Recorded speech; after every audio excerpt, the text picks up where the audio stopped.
You, ma'am. You have got 11 minutes. Thank you, Honorable Speaker, the Deputy Speaker, Honorable Premier, the Leader of the Official Opposition, Commissar Lawrence Mapole. Honorable Speaker, the EFF is concerned over the recurring underperformance, lack of consequence management, and failure to achieve equity and procurement targets for vulnerable groups. It has become very clear to us that these vulnerable groups are on their own. They should not expect any concrete and tangible intervention from this government, except that they continue to be marginalized and undermined. We find it very difficult to understand why equity and procurement targets for the vulnerable groups are not met. It is our view that these groups, amongst others, must also benefit from the mainstream economy to close the gap which continues to persist despite public outcry.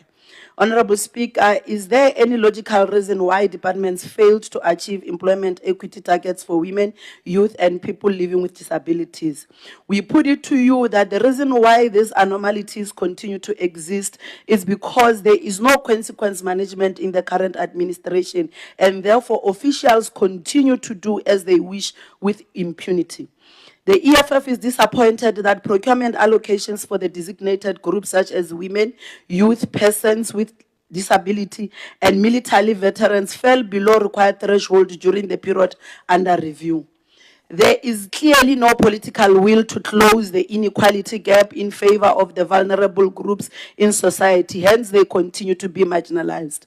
Can we get the breakdown of the 98 youth enterprises who benefited from the 4.8 million allocated by the Limpopo Youth Development Fund? Government youth empowerment programs should benefit all youth of the province, not only ANC-allied youth. Honorable Speaker, the EFF is disappointed that 142 qualifying enterprises could not be funded. And the reason given is resource constraints. Again, this is a clear indication of an attempt by the government to suffocate youth-owned business enterprises due to lack of support. Why does this government continue to fail the targets they set themselves? And what happens to the budget allocated to the targets set since they were not achieved? Honorable Speaker, the ECD sector continues to be inflicted by all sorts of challenges such as land dispute, closures, and a shortage of social workers. Does the department have the concrete and tangible plan to resolve such challenges? If not, why not? Can we get the budget allocated for ECD practitioners for the period under review and the plan to improve their working conditions? How much budget has been set aside to hire additional social workers in the ECD centers to increase capacity and to address the social challenges our children continue to face on a daily basis because lack of such professionals undermine support to ECD centers? Honorable Speaker, can we get the breakdown on where the social programs on gender-based violence and femicide were implemented and in which specific area? Honorable Speaker, military veterans are not only those coming from the ANC, because we have many military veterans from other liberation movements such as PAC and AZAPO. Can we get a detailed report on how many military veterans were supported in terms of healthcare, transport, and housing? And from which liberation movement were these military veterans belonging to?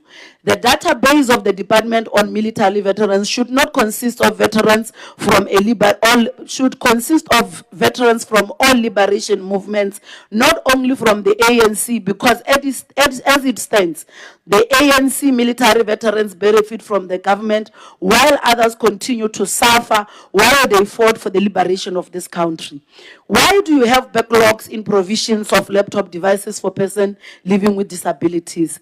This transgression exonerates us on our long-held view that this government has no place for people living with disability in terms of support and general improvement of their livelihoods. The OTP has drastically failed to enforce accountability, especially on matters of equality and procurement target.